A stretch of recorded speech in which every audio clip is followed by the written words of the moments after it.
We'll get this show started here in a few, live on Facebook. This is going to be the Austin Winery. Austin Winery virtual tasting with Austin, Texas Wine Society and Wanderlust Wine Company. Sorry. I realized I need to camera's broken on the Hey guys, here at Wanderlust Wine Company. They're softly open now with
What's up, Rob? How are you doing? Living that dream. Yeah.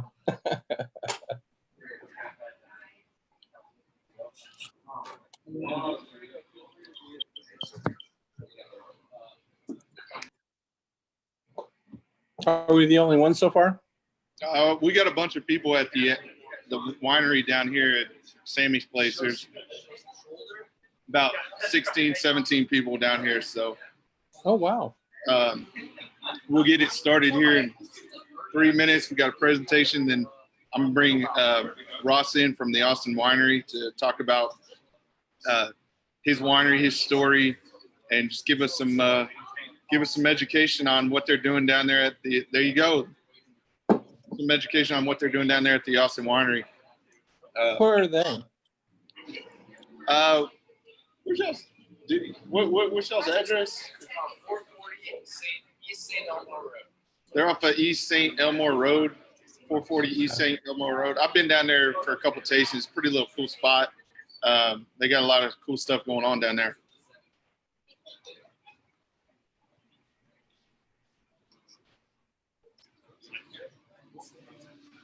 Well, let's get it started. Okay. Oh, I gotta get another class.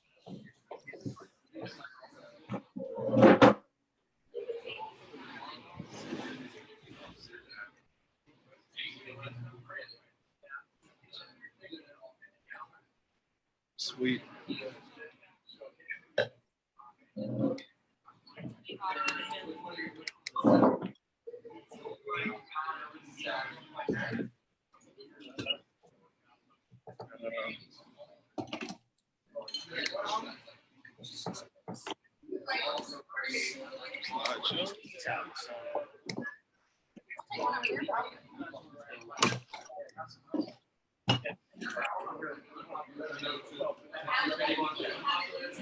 All right.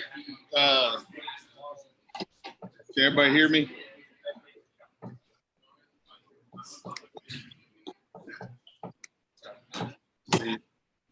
Rob, can you hear me?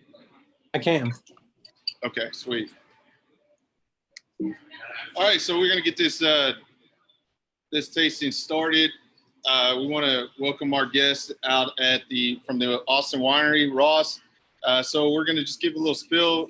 We are the Austin, Texas Wine Society here at Wanderlust Wine Company. Just want to thank everybody who's on the call and who's watching. Thanks for the support and whatnot. I'm gonna slide it over to Richard. He's gonna give us the little spiel about where the wine is from, what location it's in, little food pairing there, here and there. He is one of the founders, and he'll give us some more information. So, Richard, here you go. All right, hey guys, again, welcome.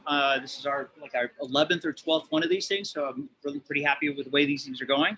So this is the wine varietal series, the Austin Winery 2019 GSM and Sanso. Brought to you by the Austin, Texas Wine Society. Please check us out on our website. Co-hosted by Wanderlust Wine Company, where a lot of us have been getting this great wine every week. And our special wine celebrity guest today is Ross McLauchlan, CEO and president of the Austin Winery. And do we have Cooper today? No, Cooper is stuck in the winery. Okay, so Cooper is stuck at the winery, but we have Ross here.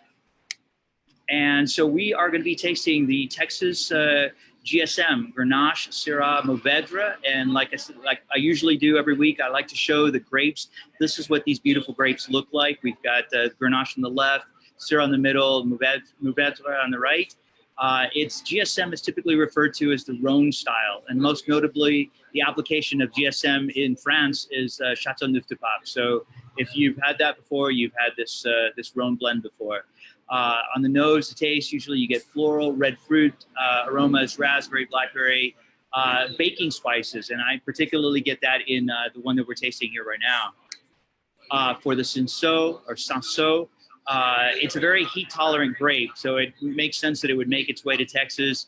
It's usually known for high productivity. It's important in the Languedoc-Roussillon and the French colonies, so Algeria, Lebanon, you'll find, and Morocco, you'll find wines made with Sanso. In Texas, it's specifically done in the Texas High Plains. It's often a blended grape with Grenache or Carignan to soften the bouquet.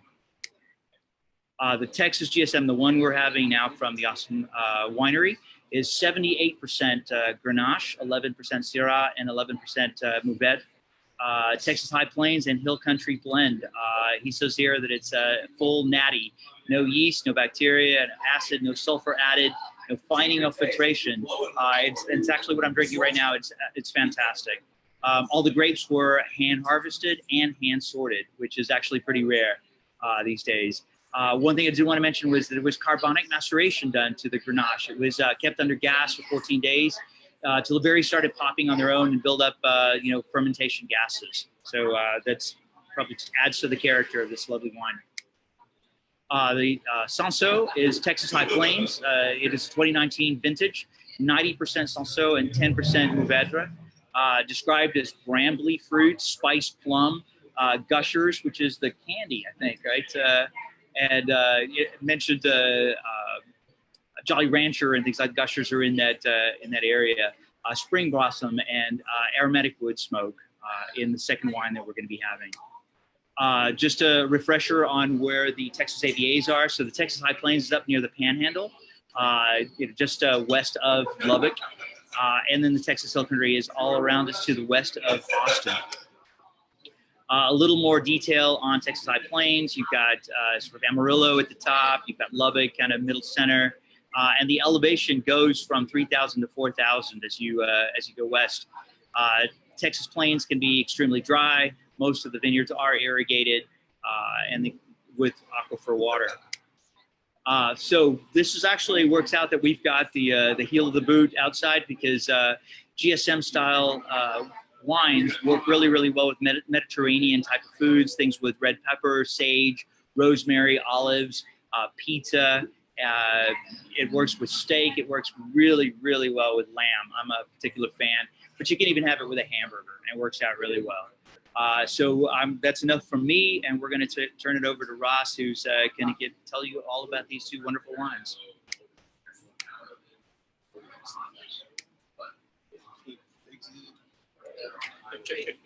Hey guys, how's everyone doing? Thank you so much. First of all, congratulations to Wanderlust Wine. Thank you to the Austin Wine Society.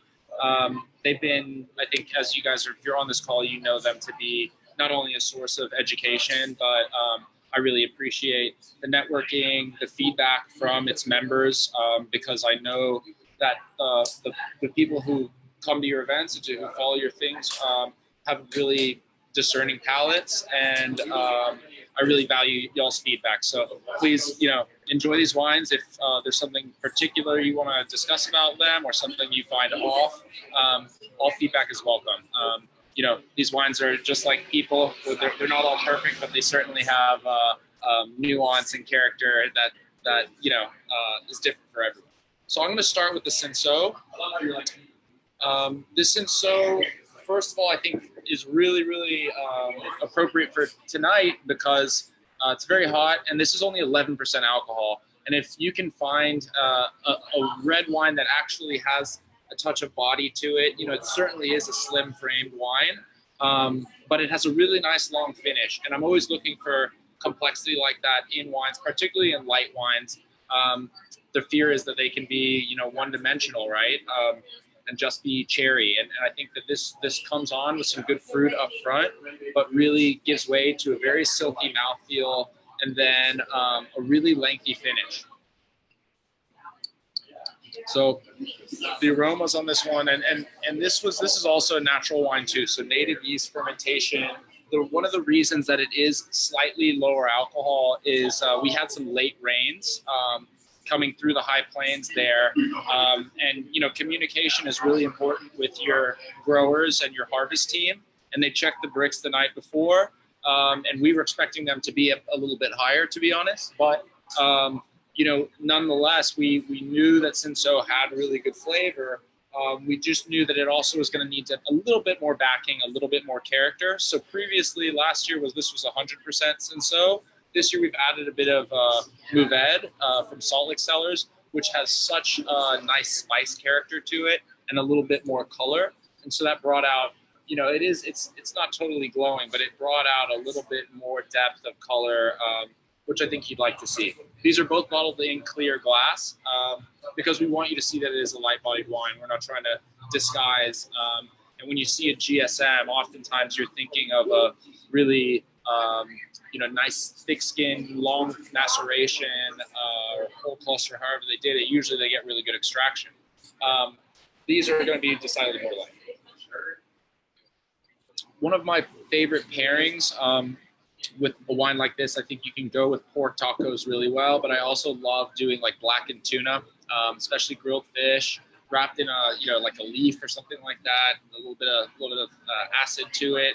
is really nice. You can do snapper with, you know, kind of wrapping that banana leaf really well. And yeah, this, you know, to be honest, also at 11%, I'm definitely guilty of drinking an entire bottle of this on, you know, multiple occasions. And you can kind of forgive yourself a little bit more when it's 11%, right? So yeah. Yeah. So when it comes to the Ready Vineyards, I mean, we actually tried Ready Vineyards themselves, right? And we were blown away by the quality of grapes that they're producing. Ready has some really good fruit. Yeah, like we said, that Cinsault, we want to work with it time and time again. The Mourvèdre is from Salt Lake Cellars, and it's also the same Mourvèdre that we see in the next wine that we're going to talk more about there. But we're going to show really kind of the sort of the subtlety that you get from differences from high plains and hill country fruit. I think that Salt Lake Cellars has done a really, really good job in the last 5 years that we've been working with them, because that's all we can speak to. But we've got some Peak Cool that we actually help plant with them, and some Syrah that we're taking from them, and we take this Mourvèdre every year, and it's so beautiful and hand harvested. All of these vines were hand harvested, and so to make delicate, soft red wines, you need the skins intact. You need whole berries. When we dive into the Grenache, we'll talk about how that was whole cluster and it was carbonic maceration. And you really need good quality fruit, because what you're doing when you do carbonic maceration is you're removing all of the oxygen from the vessel. In this case, this was in a bin, and we literally just put saran wrap over it, sparged it with gas, so it removed all the oxygen, and all that's left is oxygen in the intracellular level. So the fermentation occurs inside the grape, popping itself, so basically giving it hardly any skin contact. Let's dive into that one just for a second, because I really want to have a sip of it. On the label too, this is a Goya study. A friend of ours does all the artwork for us. His name's Nick Mathis, and he's a resident in Dallas. We'll not hold that against him, but he's has a gallery showing all the time at Aaron Cluley Gallery, which is in the Deep Ellum area. So you drop by there, you know, and find some art that you think you saw in a bottle of wine. You probably did. Yeah, this GSM, on the label it just says Grenache, but it is Mourvèdre and Syrah. All three were carbonic. We were looking at all three of these. We did them in separate bins. It was not a co-ferment. So we're looking at all of these barrels. We had one barrel of Syrah that was really, really fantastic, that we really thought about doing 25 cases of just on its own. But, you know, we thought that really this sort of symphonic approach to the carbonic maceration would bring out more character. We did the carbonic with the Tempranillo, and I think the blending of these three together really adds some more nuance and a little more layered, because carbonic, sometimes I think people, you know, they get a little bit of that cloudiness and effervescence or volatile acidity, but sometimes you don't see the varietal character from each of the grapes, and I think that it shows through really nicely. So here's Sammy. He's sipping some too. What's going on, Rob? We wish you were here. You're the one, the last of the Mohicans, you know. We need you here, but no, this is really cool, man. This is carbonic maceration. Yep. And you can really get all the fruitiness, just fun coming out of this. Yeah, and I was saying, one of the notes that really jumps to me is that there's really kind of a balsamic vinegar or a soy sauce, like kind of salinity, but a savory salinity to it. That it tastes deeper and bigger and darker than it appears. But the weight of it is a little more round than the Cinsault. I get a little more mid-palate, side, back tannin. The roof of my mouth has a little bit more velvety texture rather than silky. So, you know, these are two light-bodied wines, but really, I think from there, that's kind of where their similarity leads, right? I find the Cinsault to be more feminine and floral and have these bright fruit-forward kind of sweetness to it. The smokiness is very subtle and toned down. And then on the Grenache, you get more minerality, more skin contact, more robust tannin, and like I said, this sort of savory, salty, smoky taste that on the nose, it's not really that floral. It's more savory, I find, right? This is your third year, correct? Third year in our current location. So, you guys have seen how these things work. You know, you start off. In my mind, I think the best thing is you start off bootstrap and you prove that you can make good wine with bad equipment. And once you've done that, then I think you've earned the right to make a little bit better wine with a little bit better equipment. And my hat's off to our winemaking team. They've really worked incredibly hard. Cooper has just really developed a wonderful culture. We have 3 winemakers, Adrian Ash and Travis Elliott, and they both also allow them to do their own brands within our house. So that, when they're making wines to me and Cooper specifications all the time, I think it's important for their development to encourage them. You know, we're not at a maxed out capacity of winemakers in Texas. And I think it's really important to continue the culture of education and exposure and experimentation. So that's also a fun thing too. I think, notably with our winery, you're not going to see, you're going to see some varietals that you're unfamiliar with for sure. And half the time there's frequently when Cooper and I are talking about our goals for the season, 25% of what we do each year, we want to be total exploration and totally new. From a new grape varietal to fermentation technique we haven't done to something changing with our maturation profile as well. So this past year, this was our big foray really into going deep into the low intervention. So natural wine is a kind of a competitive term right now, and certain people are there's a little bit of gatekeeping, a little bit of ownership. What I just want is clarity and accountability. So, we talk about low intervention. What we mean really is that we are not spraying yeast in the vineyard. We're not inoculating in the winery. These are all native yeast ferments that those yeasts are active in the winery and in the vineyard. If you bring a sourdough starter into our winery, you are going to get a wine yeast sourdough. And no joke, it'll be really cool. So if you're making bread, come through. But we also don't do any acid adjustments. So the Cinsault, especially with the rain coming late on that, there was a little bit of concern there. But the acidity, I think it came in total acidity at 6.9, and then the pH of it is 3.76. So it ended up just about right where you would expect something to be in a book, and that's been really cool. There's a lot of trust that you have to have there, and we've really enjoyed this sort of natural winemaking thing. You do get a little bit sometimes of volatile acidity or dissolved CO2. Usually that blows off in time, but I do think there's a little bit of education that has to happen with low intervention wine, certainly with carbonic maceration, but especially in times like these, we're happy to kind of be tableside and give some intimacy and explain and educate. Like I said, I don't want anyone to be caught off guard, and we're not trying to throw any curveballs with, a GSM that's all carbonic. But we want to show you what it is too. This is cool, man, because both of these, the color, right? Yeah. Both of these wines are very flavorful. You can definitely sip a bunch of them at the lake house. Oh yeah. And does carbonic maceration actually affect the color? It will. Yes, carbonic will make the wines extremely, extremely light. Except if you're in the circumstance of doing a carbonic maceration of a Pinot Gris, which there's a winery in Oregon called the Marini. I really think he does stellar wines. I'm in his wine club. It's important not to just drink your own stuff all the time and to support the others. But he does a carbonic Pinot Gris, and that has a really cool, almost orange wine glow to it. But with red wines, the skin contact, you're going to end up with something that hopefully doesn't have too watery an edge, but definitely is on. Sunlight will pass through it, and if you want to take a cool picture of your natural wine, hold it up to the sun, and it'll do something neat for you. I'm looking at the bottle, so full natty, just fully natural. Right, exactly.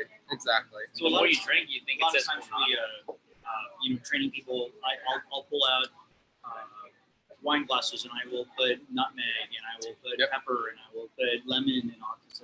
This is probably the closest to actual baking spice Yeah. I've ever come across. And what's causing that in this one? So the confectionery spice note that you're getting through, I think there's part of that, and I attribute that also to a rockiness, like to some like granite, right? And I think there's part of that is gonna be articulated from Grenache. I always recognize that in a blind tasting.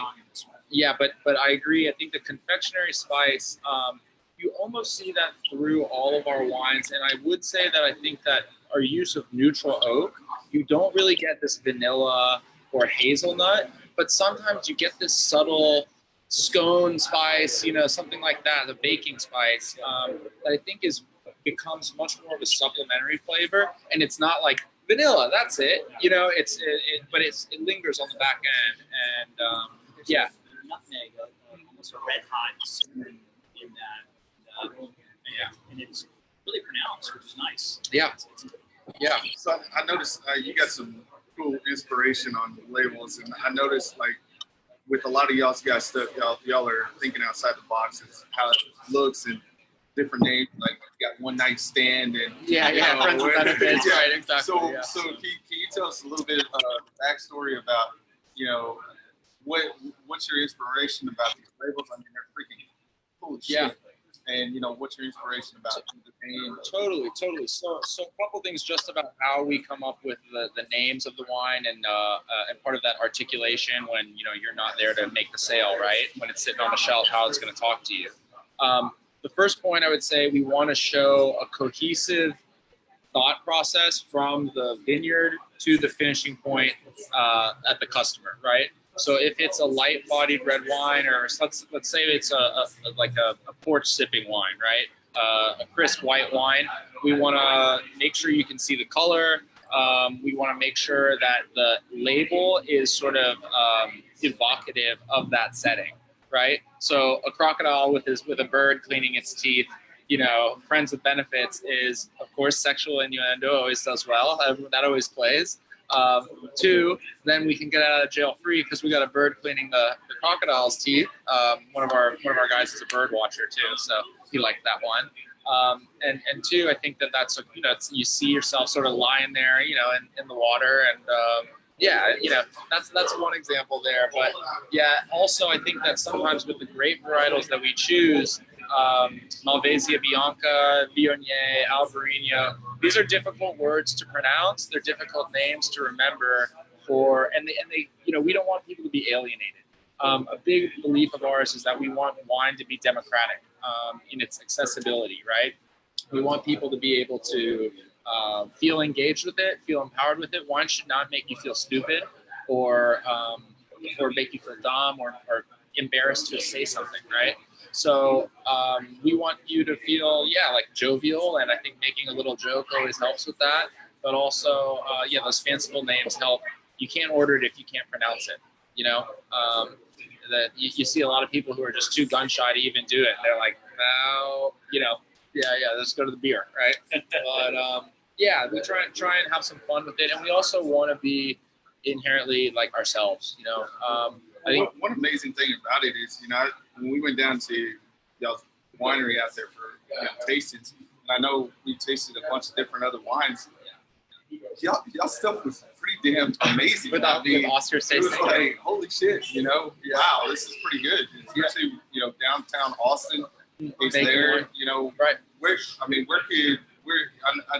do you usually just get it shipped from your website, or where can you buy it? Yeah. So the best place to get our wine is through our website, because we do have such a diverse portfolio that there's never going to be a retailer who's going to carry all of our stuff. Plus, no one is going to love every single thing, maybe me. But in any case, the website's great, but we will be here at Wanderlust in bottle or tap form or can form.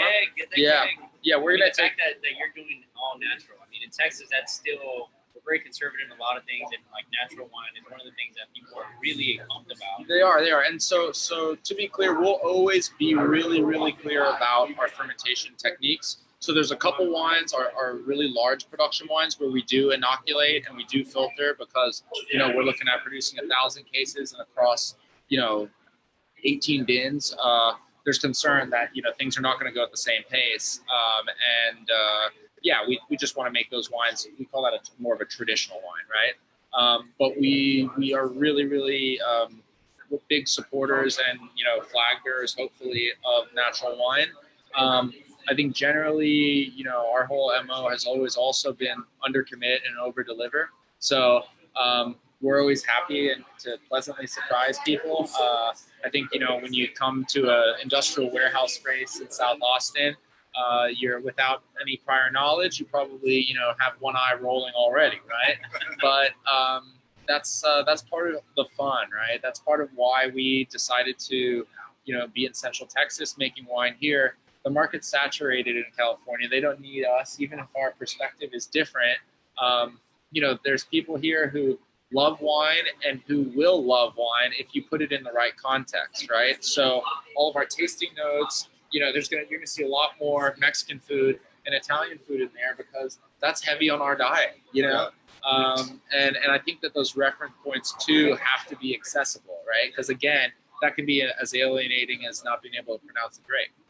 Well, I think y'all are extremely good at the uniqueness of, it's almost like, keep Austin weird, but y'all got a unique vibe to y'all's winery, to y'all's wine, to how the look is, and it's amazing wine as well. So, I mean, like I said, there's a very, very unique characteristic that when people think Austin winery, they think, oh yeah, it's cool, laid back type deal. So Yeah, thank you. And hopefully good value. I think an important thing too is to remember everything has to be in a value proposition. So it's all well and good for us to be making natural wine. It's all cool for us to be doing it in a place that people can come to. But if we can't afford it, then it's not going to go anywhere, right? So all of our wines, you'll never see hardly anything retailing above $35. 90% of our wines are between $18 and $27. And we want everyone to be able to drink them. Because one, not that we pay ourselves a whole bunch of money, but it's important. We're not doctors. It's important for us to be able to get a pizza and a bottle of wine the same as a student would, right? And have a date night and not feel like you're going to have to eat ramen for the next week about it. And I think Texas Wines needs to have that position too. Let's take on like an underdog status. I think it's fine. It's all well and good to, have our comparative tastings to California, but I don't think we should be, outpricing them necessarily. I mean, it's great if you can get that price, but I want the breadth of we need some breadth. We need some premiumization of our wines for sure, but we also need some approachability really rooted in the base because, we're a populous state and we can put down some bottles. So let us do it. Right? Well, I mean, that's the greatest thing about y'all's wine. It's, it's the price point is so great. Plus, it's great wine. I mean, it's like good value. It's like a wine that you specifically you want to drink it. You don't want to kind of wait around. You want to drink it. And it's got a great price point. It's a great drink to have. So, yeah. We want to be a good date, man. We don't want to break the bank, and we want you to feel good about yourself, and we want whoever you're drinking with it to feel good about you. So that's friends, Alita Elwell, who's she's really big into our organization.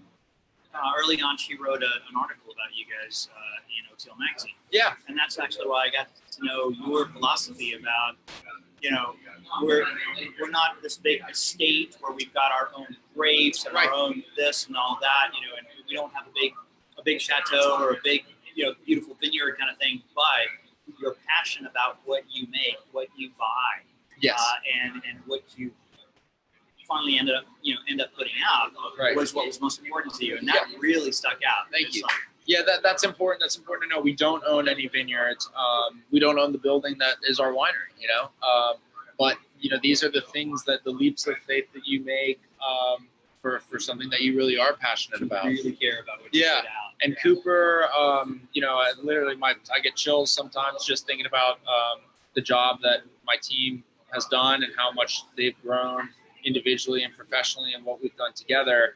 And so I would also really encourage you guys to check out Adrian Ash Wines and Elliott Family Wines. You can get those through the winery as well. they have unique perspectives too. Adrienne is from Lake Tahoe originally. She does a lot of amphora. She owns we're actually having 2 crafted right now from A.D. Beckham in the Pacific Northwest. But we did a Trebbiano in amphora and a Montepulciano, and the reviews and the sort of just the whole feeling of these wines were so soft, and this tartrates that build up in the amphora yield such character that I think she's onto something really, really cool. Travis has done some really cool redacted. Yeah, for sure. Totally, real amphora. Yeah, That's a first. I'm not. or Kiveri, whatever you want to call it. Yeah. But come check it out, man. It's awesome. And in any case, yeah, they're just. Yeah. You've seen people inside there, right? But yeah, so the team is really, really core and key to all of that, and yeah, I think it's a unique, eclectic group for sure. Wines hopefully are good. We always say, wine is wonderful on its own, but it's meant to enhance everything you're doing. So from the conversation you're having, the food you're eating, the music you're listening to, it's meant to bring us together, right? So we try not to take ourselves too seriously. We're not saving the world here. We're just trying to make your afternoon and evening a little bit more enjoyable. Saving a date, that's for sure. Yeah, that's it. Yeah. So Ross came in a bit. So I always think of carbonic maturation associated obviously with Yeah. It's not that common in Rome, is it, or am I? A little bit. It's not that common, but there are some people who are doing it. One of my favorite producers also is a guy named Sebastian David, right? And he does carbonic maceration of Cab Franc, just outside of the Rhone, and he does it all in amphora. So one thing about carbonic maceration is you can't. My previous understanding up to this point was that you can't do it in large lots of wine because the grapes will crush one another, and then you'll have bleeding. Yeah, exactly. But what he really was so kind that he kind of walked Cooper and I through it. He said, "No, you totally can. What you do is use a big, large vessel. It can be steel if you want. He uses a big amphora, and he actually just pumps that juice over right back on top, and then it just keeps it wet." Yeah, exactly. And I was like, "Oh, okay. I didn't know we could do that, But yeah, exactly. Just more taking the ladle back on top of the turkey baster or whatever. So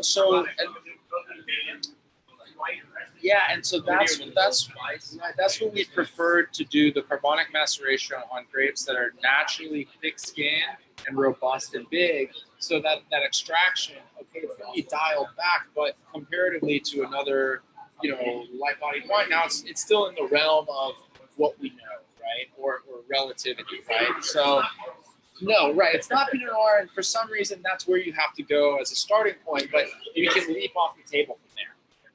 And I think that's sort of part of it. You do have to take some of these little leaps of faith, and there is some education that has to happen. But the community, and I think that's why industry groups like this and big, industry tastings are so important, because that's the time where you're actually talking to other producers. And there's no secret barbecue sauce. Everyone will tell you what they did, because you can't replicate it the same, and the conditions aren't the same. But no one is trying to, no secret barbecue sauce. So I really value that, and I know Cooper does, and he's such a sponge, and so is Travis. So I think those sort of things, we're going to keep going with carbonic maceration for sure.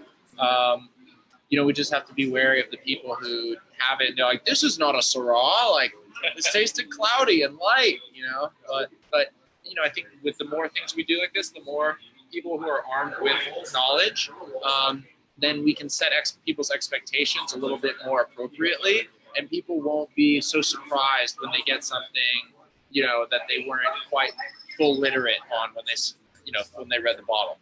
But you're actually resetting expectations, because when I saw carbonic maceration, I've had some where in sound training, carbonic maceration is described as like, hard candy, Yeah. which is not only to me, or Jolly Rancher, which to me was not something that I really look forward to. I mean, I didn't want hard candy. No, agreed. Cheap, the old cheap. Yeah, that's not great. So, when I The country stuff stuff was like, okay, this is new. This is a resetting of my understanding of bonding maceration. You did something different with it. I smelled the hard candy, but I don't taste it. It's lovely. It's a really nice wine. And the same thing with, when you say Beaujolais Nouveau. You're right. A lot of people, you'll hear, a lot of reps, a lot of people who have really good palates say, oh, Beaujolais Nouveau, it's just, it's just sweet berry juice, and scoff at it. But, I think you can still enjoy this like you can with this. Totally. Thank you. Yeah, but I think we're gonna segue. end it here. Rob, if you wanted to ask Rob any questions, we're actually going to keep asking. We're gonna kidnap him for a few drinks. But So, a couple questions. Yeah. The acreage is all High Plains. No. So Salt Lick Cellars is hill country fruit, but again, AVA, the rules on AVA designation. So since it's only 10% in the Senso and only 11% in the wild seed, the Syrah wild seed is out in like Driftwood, so that's High Plains or hill country as well. But One Elm, who their vineyard owner was just visiting with us yesterday, where we get the Mourvedre from, is High Plains fruit. Are you buying consistently from the same growers then for the fruit? Or what? We try and have year over year. Most of our growers we've been working with for about 5 years. Generally, we've as we're not the newest to the game for sure, but it takes time. Usually, you start off as number 3 or 4 on that call list, right? And everybody works it a little bit differently. Salt Lick we're really intimate with. One Elm we're really intimate with. But there's, other people who are selling to, really big wineries that just by virtue of that, your name is down the list. So, it's all about building the personal relationships. It's about paying your growers and paying them early and paying them on time and respecting their time. And you do that, and all of a sudden you're starting to get calls earlier in the morning. You're getting calls, guys coming down to visit you and check out the fruit. So, yes, we've been working with people now pretty consistently for the last 4 or 5 years, and we hope for that to continue. Okay, you alluded to equipment. So you've graduated from foot stomp to better presses, right? Mm-hmm. Yeah. Okay. Yeah. Is that all occurring down in here in Austin then? Yeah, all of our equipment we do everything from grape to glass here at our facility in Austin. So everything arrives on stem. There will be rare circumstances where somebody will destem but not crush. But we have crusher, destemmer. We have a pneumatic press, which is really great, which we love. And we just got we've been hand corking. We did 6,000 cases this year. We've been hand corking everything since 2013. So you want to talk about tennis elbow? We do have a crown capper, but we finally just got an electric corker, and so up to this point, you would see some dents in corks, some ones that are a little creased or bent. It didn't look all that great, but we were spending our money on fruit and fermentation stuff, and now we can finally got the maraschino cherry machine, right? So, yeah. You had also talked about neutral oak. What does that mean exactly? I mean, what kind of oak are you using for it?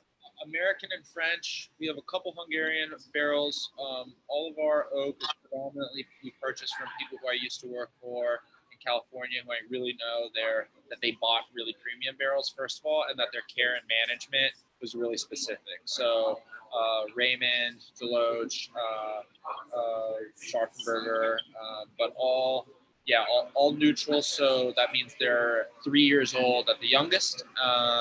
Some maybe 6 years old barrels probably at this point. But for us, one that actually keeps our costs pretty low in terms of, if you're putting new oak on your wine every year, that's $700 to $1,200 additional for each 60 gallons, for each 25 cases. So that's a lot of dollars that's gonna come at the consumer at some point. So for us, we're not really looking for a really high oak intervention anyway, or articulation, and it's more about the oxidation process for us and having slow malolactic fermentation. So good, healthy barrels are key to that. So given that you've been promoting this, as a pizza and burger kind of affordable wine, tell me about selling or aging. I mean, do you have any sense about that or not? Aging the wines? Yeah. Yeah. So, to this point, by the virtue of being a young, smaller business, we haven't been producing anything that has very much age on it. All of our reds really come to market after about 9 to 18 months on oak. We are just now really starting to be able to lay things down and do longer maturations, but also it's only as needed. It's about what the wine is dictating, like where the wine should be going, right? If it needs more time on oak, we're going to give it, and that's the case right now for Montepulciano. We're going to sit on a little longer. Violet Crown, which is like our Rhone style blend, that's usually an 18-monther. That's going to sit a little bit longer as well. But now that we have more production, we can have, we won't have these stop gaps where it's like, oh, we need to get this wine to market. We can start to do things a little bit longer, a little more mature. But we have never released anything that we thought was too young. But your aim is to have something affordable, drinkable, and then drink it now. Yeah. Okay. No, some will age very well though. They're all the cork is either natural cork or composite recycled 1+1 conglomerate. So the cork will last. It won't over oxidize. Hopefully. We have libraried a good number of our wines and open them for special occasions with our wine club, or probably something when we get back open here because we missed our winery birthday. If you're super sweetheart and tickle Cooper's ear right, you might get to taste 2010 Violet Crown or something as old as that. Okay. Yeah. And then the last question had to do with the low alcohol on the Senso, and you said that was sort of unusual because of the wet season. So some late rain. So typically, what are you trying to shoot for on that? Alcohol. Normally we see that it was 12.7 last year. I want it to be right around 13, 12.5 to 13, no more than 13.5. But Cooper is we've kind of dialed back on our alcohol content generally, picking more for acidity because we don't want to adjust there, and we'll blend to adjust the alcohol. Bring in a grape that has a little bit more robust body and weight and alcohol to achieve that, rather than let's try and get the sugars higher. But the Senso from year to year could have a different grape in it. Well, it'll be predominantly Senso, but this year had 10% Mourvèdre. We're cool with that if it needs, but that's the whole thing too. It's like we're not trying to make a single varietal just to keep it a single varietal. Like we're trying to make a wine that's really, really quality. It should be varietally correct as well, but sometimes I think that can take a backseat to just making a good wine. Okay. Well, that's it for me. Cool. Well, cheers. Thank you so much. I really enjoyed it.